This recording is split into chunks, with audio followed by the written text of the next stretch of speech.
You're perfect. You're beautiful. You don't need makeup. You don't need someone to tell you you're perfect. You're beautiful. You don't need a man. You don't need a woman. You don't need someone. You don't need that. You do not need that. You are perfect. You're beautiful. And I love you. If no one else loves you, no one else loves you. I'm here for you. I love you.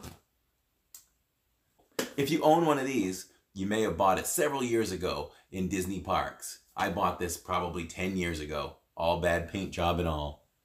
But I love it. It's a staple in our home. And that's the topic of today's video. We're going to talk about Galaxy's Edge opening August 29th. And we're going to talk about how it's going to impact Hollywood studios, how it will impact Disney World on its own, and strategy. The crowds. Crowd control, strategies. We're going to give you our best thoughts on how to get around on opening weekend. Let's go!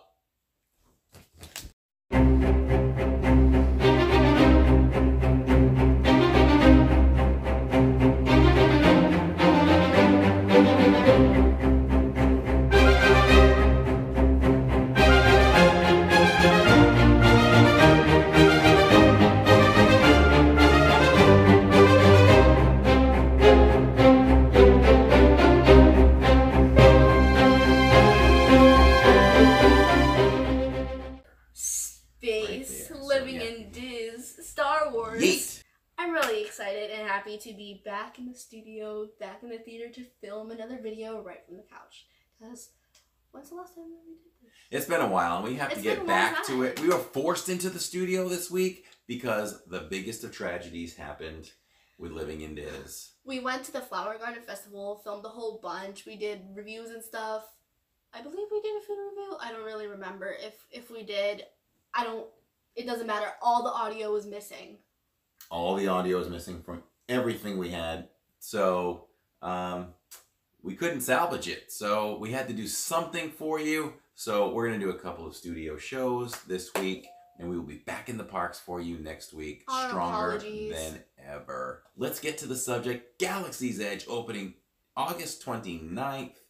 And let's talk about first, should we talk about one ride opening? What do you think about only one ride opening? There's only 2 rides in the whole thing.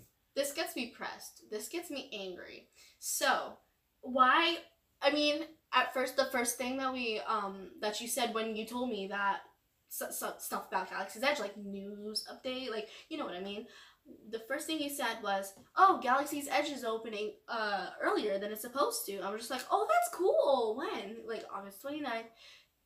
And then you go and say, but there's only one ride opening. Why open it if you don't even have the other ride finished? And then I actually talked to my friend, Megan's mom. She works at Disney. And I go and say, why? Just why? Because she knows a lot of stuff about Disney.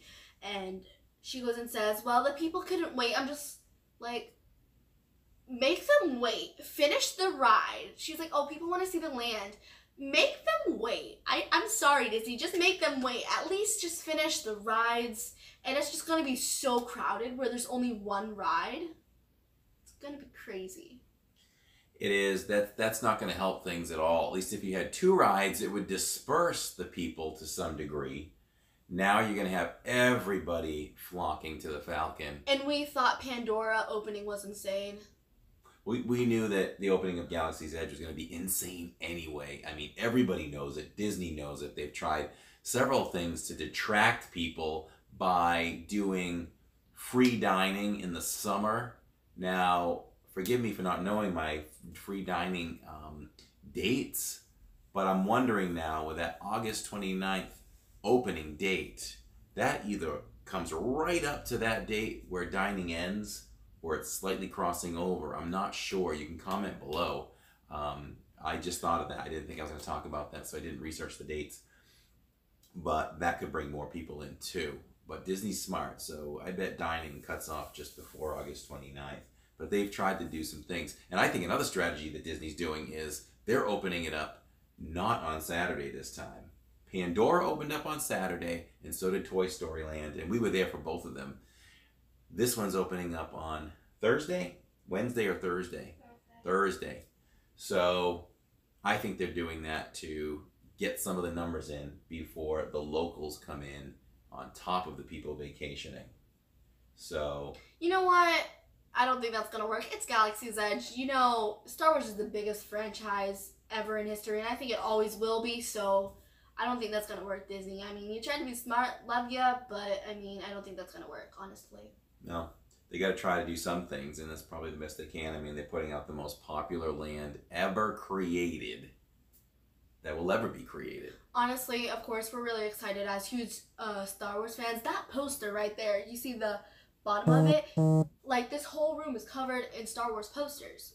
We're, like, the biggest fans of Star Wars. Like, we love Star Wars, but this is going to be insane. I don't even think I want to go on opening day, honestly. It's just going to be so insane. I'm sorry, it's just going to be so insane. I rule her life. She's going on opening day. Well, wait, not so I opening get to day. school? You're going on skip opening school? weekend. Opening weekend. Oh, We'll be there on it's- Saturday. We'll be there on day number 3. The only reason why I say that is because it's going to be so insane, and where I'm small, I get trampled over easily, so, yeah. So there's no word yet to when the second ride will open, but the Falcon is going to be operational.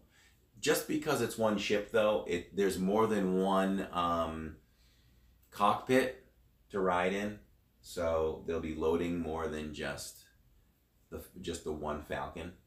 I don't think that matters. There's still going to be a lot of people.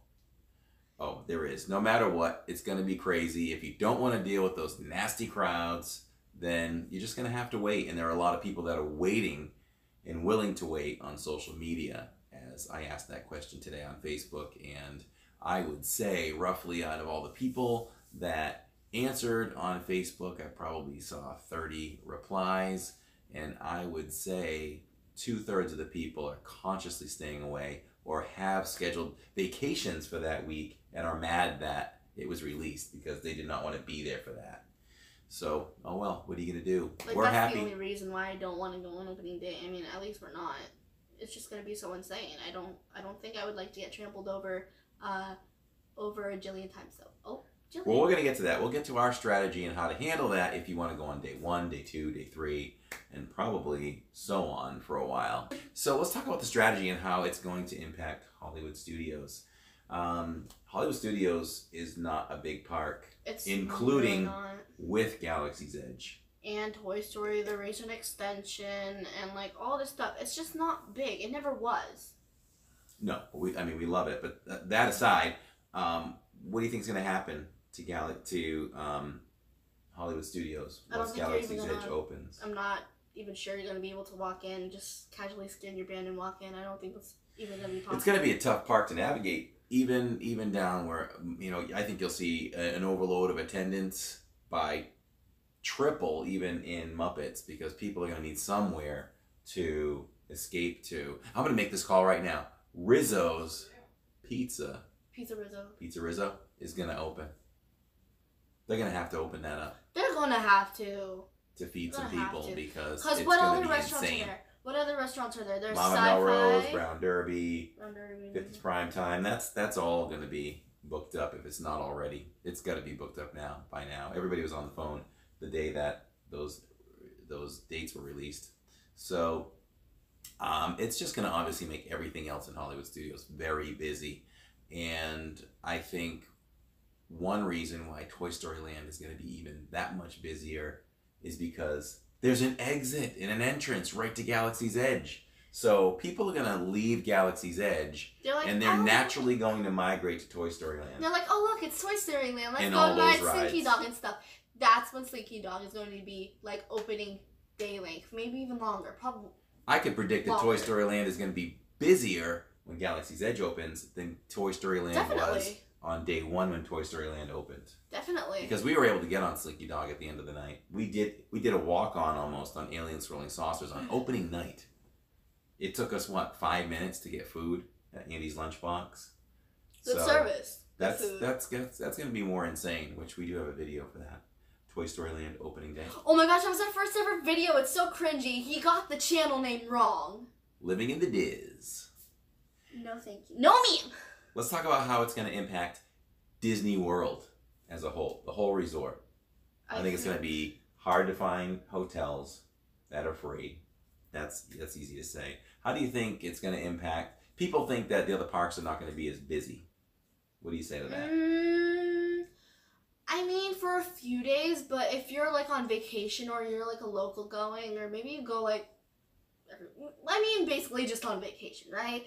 Say you're on vacation, you want to go on opening day. You're gonna go on opening day, and then maybe you're gonna go, like, maybe depends on your plans. Maybe you're gonna go another day, but I mean, where there's so many people going, I feel like they're just gonna go to other parks as well.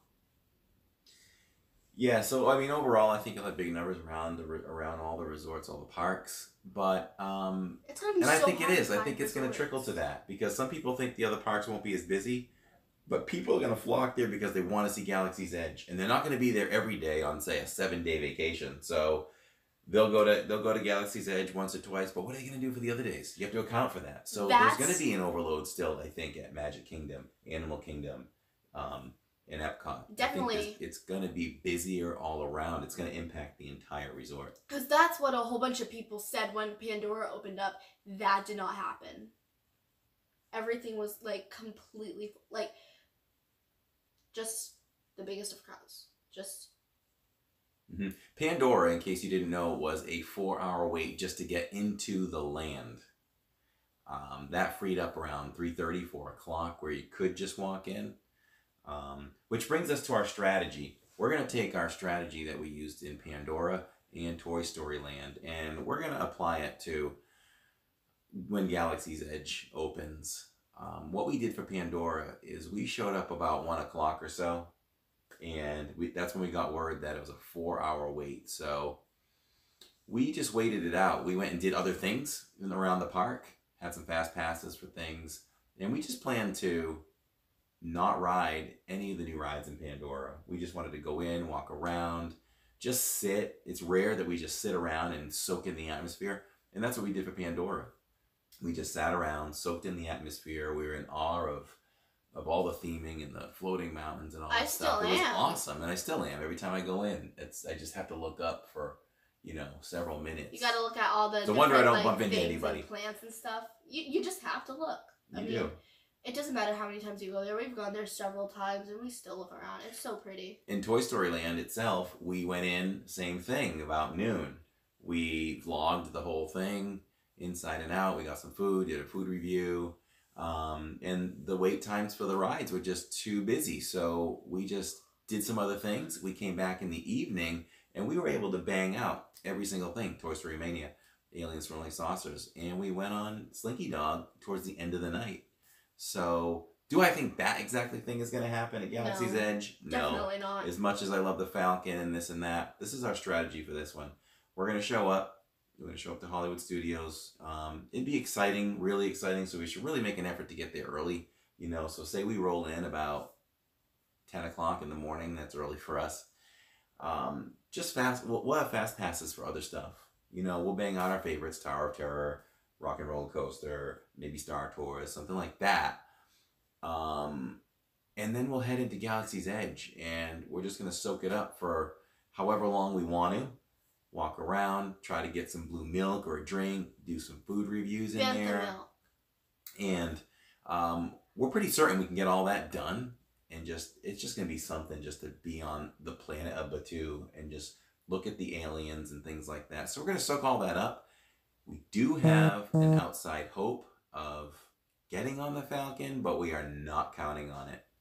And what we'll try to do is approach it late in the evening. So it could be some late hours by then at Hollywood. I'm guessing 10 maybe.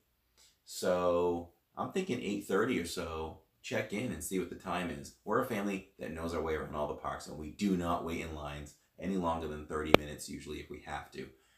We have made a decision that we will wait 2.5 hours to do it and no more. Don't trust the signs, trust the lines. So that's our strategy for Galaxy's Edge. Let us know if you have any other strategies or anything that can help us, or you think you want to add to our strategies. Whatever it is about our strategies, comment below.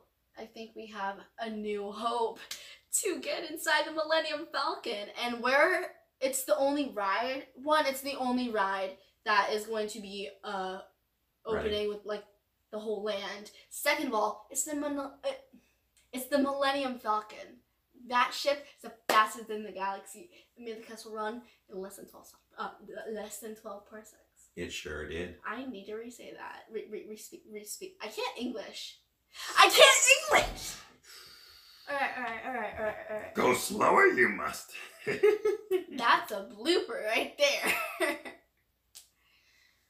And it's one thing. Snow White and the Seven Dwarfs, we can look, and if people are kind of hanging out close to where the diamonds are, where they glow in the And this bins, like little cottage looking thing. then you're looking at a 30-minute wait, give or take. And don't trust the sign if it says 85. Don't that's trust just the an signs, example. trust the lines. So that's our strategy for Galaxy's Edge. Let us know if you have any other strategies or anything that can help us, or you think you want to add to our strategies. Whatever it is about our strategies, comment below.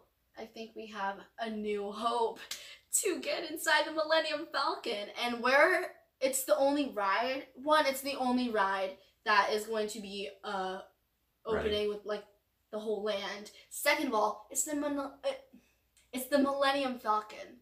That ship is the fastest in the galaxy. It made the castle run in less than 12 parsecs. It sure did. I need to re-say that. Re-speak. I can't English.